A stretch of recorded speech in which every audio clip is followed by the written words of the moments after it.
Juin 93, Ziguinchor, capitale régionale de la Casamance, province de l'extrême sud du Sénégal. La population fête le retour de son maire, un enfant du pays Diola, récemment nommé ministre d'État du Sénégal. Un symbole, car depuis une dizaine d'années, la Casamance vit à l'heure d'une rébellion séparatiste, véritable guerre civile qui a fait plusieurs milliers de victimes et paralysé l'économie de la région. Le Sénégal, pionnier de la démocratie en Afrique de l'Ouest, tente de minimiser ce conflit, qui a pourtant justifié l'envoi de plusieurs missions humanitaires et de défense des droits de l'homme.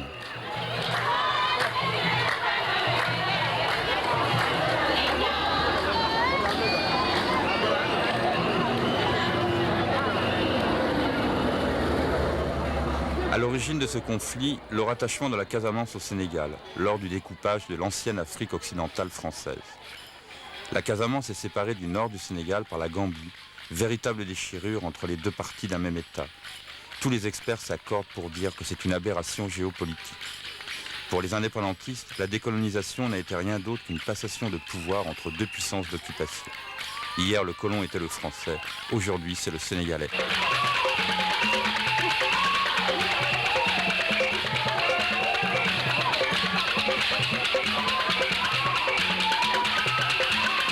Cette guerre sans nom est un boulet extrêmement lourd pour le gouvernement sénégalais, déjà confronté à une crise sociale, politique et économique sans précédent. Le président Abdou Diouf, réélu pour la troisième fois consécutive, ne peut s'offrir le luxe de perdre la Casamance, fleuron de l'économie touristique et réservoir à devises. Cette défaite sonnerait définitivement le glas d'une dynastie politique au pouvoir depuis 30 ans.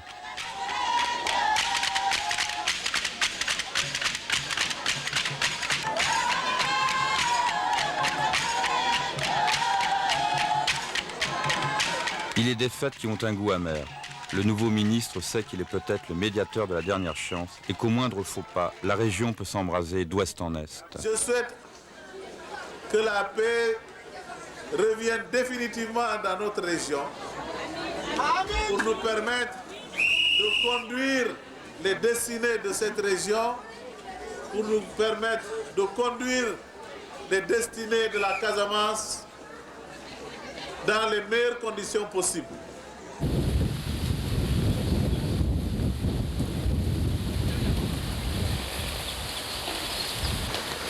À 25 km à peine de Ziguinchor, les rebelles d'Atika ont établi leur quartier général dans une zone libérée de Basse-Casamance.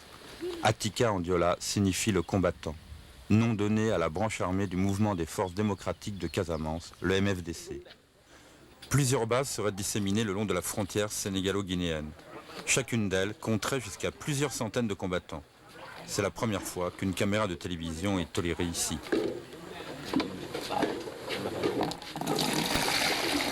Sur 15 300 et 15 460, et dans les 16 mètres sur 17 620 et 17 795 kHz.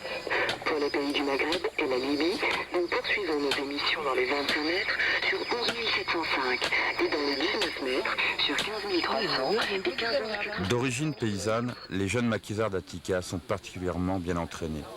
Ils bénéficient d'une connaissance parfaite du terrain et d'une excellente adaptation à la forêt. Guerriers intrépides, la rancune tenace, ils sont également persuadés de jouir de protection occulte. Vous avez quel âge hein? 21. 21 ans? Oui. Et ça fait combien de temps que vous êtes dans le maquis? 5. 5 ans? Oui. Vous vous sentez protégé? Oui. Qu'est-ce qui vous protège au combat? C'est Dieu. Dieu est partout avec vous? Oui. Dieu est la terre. Dieu est la terre? Et la terre Casamance. Cette forêt est un milieu particulièrement hostile pour les soldats sénégalais, entraînés à combattre dans la savane. Leurs pertes seraient lourdes et des cas de désertion signalés, même si l'armée reste muette et ne communique jamais de bilan. Faute de pouvoir débusquer les maquisards de leur base, elle a dû recourir à l'aviation et à des bombardements à l'arme lourde. Elle n'aurait pas hésité à commettre plusieurs incursions en Guinée-Bissau pour tenter de les prendre à revers. Le Sénégal donne l'impression de s'enliser dans un véritable bourbier, face à des rebelles déterminés à ne sortir du maquis que le jour de la proclamation de l'indépendance. Comment vous avez pris la décision de venir dans le maquis? C'était suite à quoi? C'est parce que j'ai vu ce que les Sénégalais faisaient de mes parents, selon notre vie, ça n'allait pas. C'est pourquoi je suis venu dans le maquis, pour pouvoir être libre. Et comment ça se passe la vie dans le maquis? Vous sortez de temps en temps, vous allez en ville, vous allez voir la famille? Pas du tout. Je ne sors pas. Parce que j'ai peur, si je m'en vais chez moi, on peut m'arrêter comme on peut arrêter ma famille. Alors depuis 9 ans, vous êtes ici? Depuis 9 ans, je suis là. Et l'Europe de l'Est, nous émettons en langue française.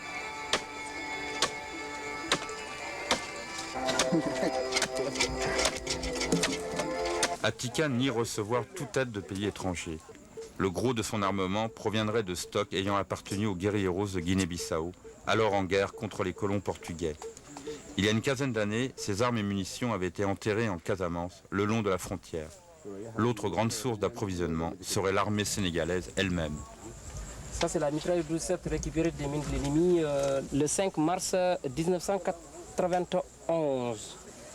C'était un combat qui était très dur?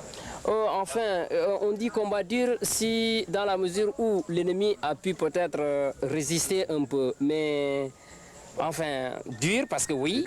Oui, dur, oui, parce qu'il y a eu au moins... Parce que des vies, ils sont restés. Par exemple, les vies de l'ennemi. Alors, mais pas dur pour nous, d'autant plus que ce sont eux qui étaient tombés dans notre embuscade. Alors là, on avait trop de faveurs. Ce n'était pas dur pour nous. Et vous vous êtes déjà servi de cette mitrailleuse au combat? Bien sûr. Bien sûr, on ne peut pas récupérer du matériel et ne pas aussi l'employer, l'utiliser contre le gars avec qui tu l'as récupéré. Il l'avait amené pour tuer. Donc quand on récupère, on reprend ça aussi pour le tuer. Quand est-ce que vous avez pris ce drapeau? Le 1er septembre. Le 1er septembre 92. À la suite du combat de Kajit. La suite d'un combat très dur. C'est le jour-là même qu'ils ont cassé le cessez-le-feu. C'est le jour-là même qu'ils ont cassé le cessez-le-feu.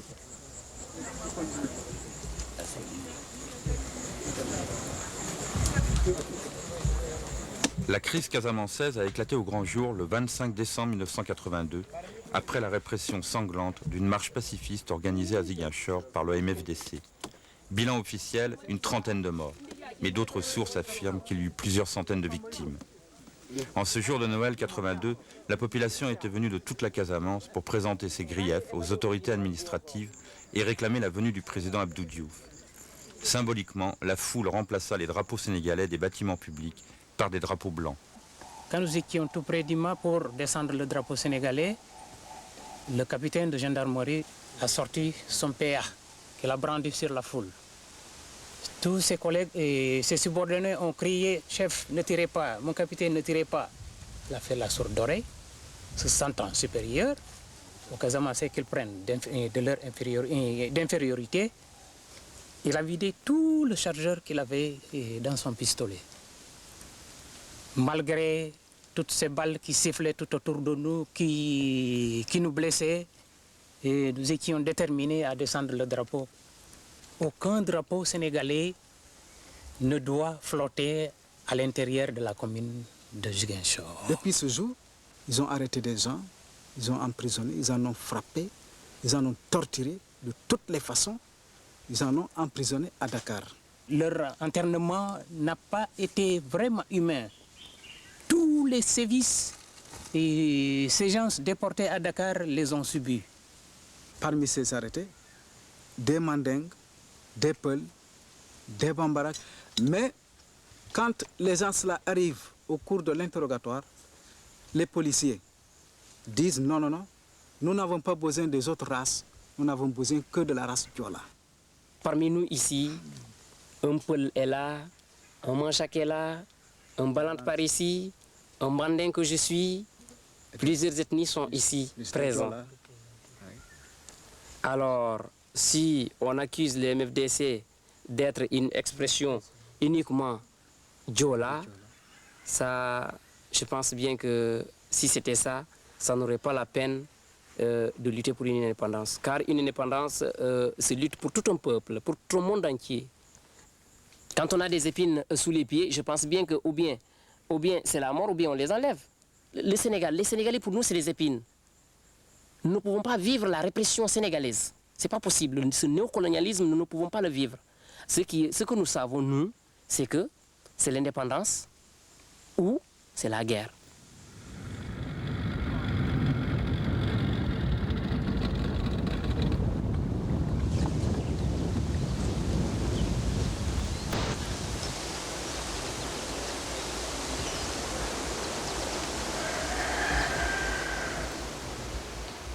L'histoire de la lutte armée en Casamance n'en est pas à son premier épisode.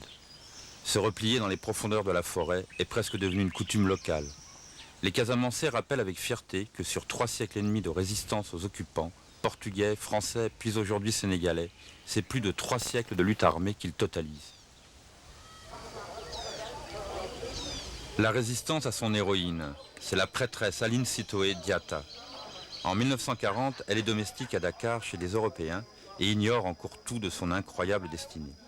La France, qui n'arrive plus à nourrir ses troupes de tirailleurs africains, décide de réquisitionner le riz de Casamance, dont les greniers regorgent. La future prêtresse entend alors des voix qui lui enjoignent de rentrer au village et d'inciter les paysans à désobéir aux colons. Les révoltes se multiplient. Le pouvoir colonial menace de brûler Cabrousse, le village natal d'Aline Sitoé. Elle finira par se livrer aux soldats français à la manière du défi Diola, en sortant à demi nue du bois sacré où elle s'était réfugiée avec les villageois. Déportée à Tombouctou, la reine de la forêt et de la pluie devait mourir en plein désert.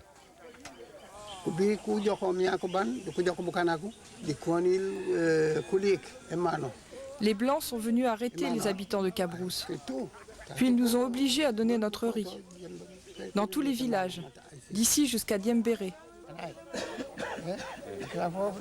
Car ici, on nous prenait le riz par la force. Quand Aline Sitoé a vu ça, elle est revenue pour aider son village.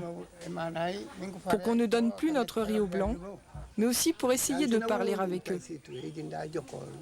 Mais les Blancs n'avaient pas confiance en Aline Sitoé. C'est pour ça qu'ils l'ont arrêtée. À cause de ses prophéties auxquelles tout le monde croyait. À cause de son pouvoir qui faisait venir à elle un si grand nombre de gens.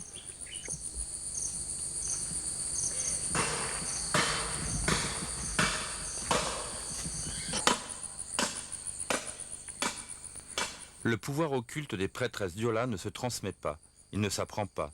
Il est révélé subitement à l'élu et peut disparaître tout aussi soudainement. Gardiennes des fétiches sacrés de la communauté, les prêtresses ont toujours inspiré beaucoup de méfiance et de crainte aux forces d'occupation. En période de crise ouverte, elles incarnent l'attachement de la population à ses racines et à une vision du monde en opposition permanente à celle que l'occupant voudrait imposer.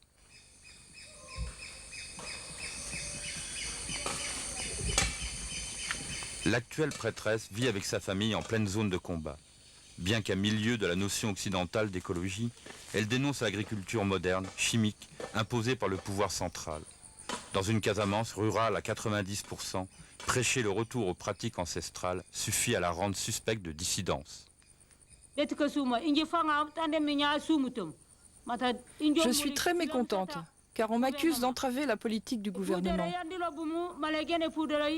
C'est vrai, j'ai critiqué l'usage de l'engrais chimique sur notre terre de Casamance. Pour faire pousser le riz plus haut, ils ont empoisonné les rizières. Ils ont tué l'anguille et la grenouille. Ils ont tué les poissons. Et s'ils continuent à tuer ma terre, à tuer les bêtes qui y vivent, cela me fait si mal que je préfère mourir. Si la prêtresse veut bien répondre, hein, que pense-t-elle des événements, du malheur qui s'est abattu sur la Casamance?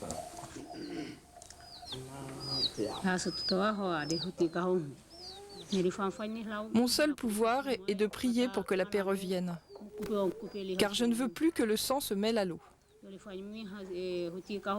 Tout ce que je souhaite est que cette guerre prenne fin et que revienne l'eau douce.